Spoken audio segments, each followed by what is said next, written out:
Welcome back to the deep dive. Today we're going to dig into something pretty recent, a cybersecurity incident that definitely made waves, particularly in the academic world. We're talking about the University of Western Australia, UWA, big data breach. Yeah, significant one. Thousands of passwords compromised, staff, students. It's definitely concerning. Absolutely. So our mission today is really to unpack this, go beyond just the headlines, Look at what exactly went down, how the university handled the crisis, and maybe importantly, what this incident tells us about the kind of cybersecurity challenges big institutions like UWA are facing now. hmm Think of this as your shortcut to getting the real story, the context behind it all.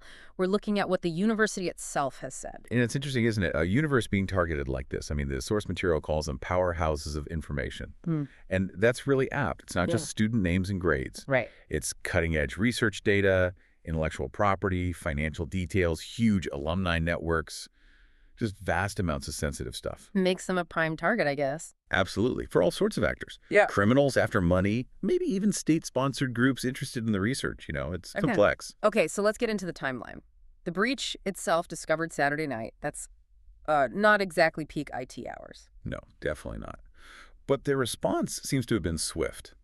They locked users out, pushed for a campus-wide password reset pretty much straight away.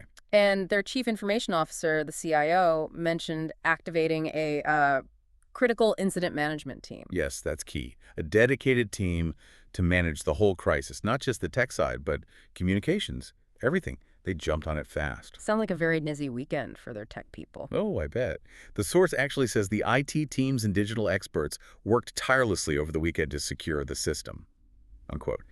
And the CIO, she was quoted as being exceptionally pleased with how they managed to contain it initially. That quick containment, that's vital, right? Stops things from getting worse. Absolutely vital. It limits the immediate damage, yes, but Yeah. also, crucially, it helps preserve the evidence the digital forensics needed to understand how the attackers got in. So yeah, acting fast like UWA did, that likely made a big difference. Okay, but even with that fast action, the investigation itself sounds tricky. UWA described it as complex and ongoing. And the CIO used this analogy, didn't she? Something about footprints. Yeah, following footprints in the sand. It's a great way to put it, actually. Why is it so complex? Is it just hard to trace these things? Precisely.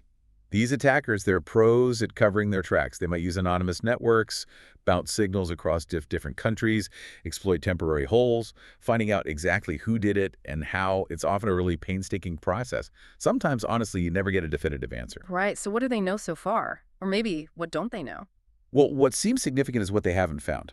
The university stated there's currently no evidence to suggest that any information beyond passwords was compromised. That's a big one, Okay, just passwords, potentially. potentially. Yeah. And also, crucially, they've had no communication from any parties claiming responsibility and no sign it was ransomware. Okay, so not ransomware means their data wasn't locked up with a demand for money. Exactly.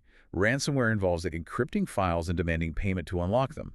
The fact that hasn't happened and no one's claiming responsibility, it shifts the possibilities. So if it wasn't about holding data hostage and maybe nothing else was taken, what could the attackers have been after? Just the passwords?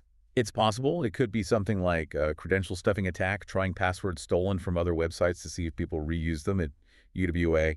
Very common, unfortunately. Right, reusing passwords. Bad idea. Terrible idea. Or maybe it was about gaining initial access, getting a foothold in the system for something else later on, perhaps targeting specific research or intellectual property down the line. The investigation is still ongoing, so it's hard to say for sure, but the lack of ransom demands or wider data theft is, well, it's interesting. Meanwhile, you've got thousands of students and staff affected. How did the university support them? Well, they gave a 3-day extension for student assessments, which seems sensible. Takes off some immediate pressure. Yeah, that makes sense. And they committed to providing ongoing support for people resetting passwords. The CIO mentioned needing to man that effort over the course of the next couple of days. It shows they recognize it's not just a technical problem, it affects people directly. There's a human element, a stress factor. Definitely. And this whole incident, it really highlights something we touched on earlier, universities as targets. These powerhouses of information. It's not just the amount of data, is it? It's the type of environment. How so? Well, think about it. Universities often value openness, collaboration. You have diverse users, students, visiting scholars, researchers, admin staff, all needing different levels of access. Plus, sometimes you've got older legacy IT systems mixed with cutting-edge stuff. That whole mix can create a wider attack surface, more potential entry points than, say, a typical corporation. Make some attractive targets then. Very attractive, unfortunately. But operationally, day to day, UWA is trying to keep things running. Yeah, they stated that classes are scheduled to proceed as planned. So they're focused on the technical recovery and the investigation, but also trying to maintain normalcy for the students and staff, balancing those priorities. That must be a tough balancing act. No doubt.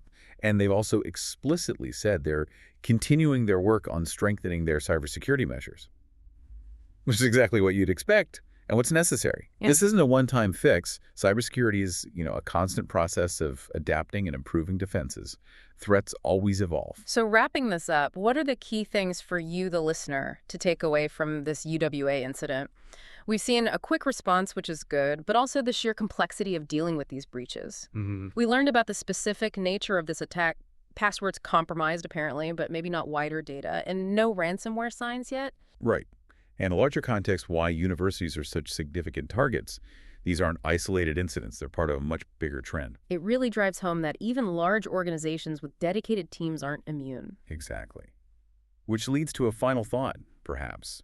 Given that even major institutions can be hit, and tracing those digital footprints is so hard, what does that prompt you to think about for your own digital security? Especially passwords, are you reusing them? Are you using multi-factor authentication where you can? And maybe, how does just being aware of breaches like this one, even if they seem contained, help us all build a more cyber-resilient mindset, for the future? Something to consider.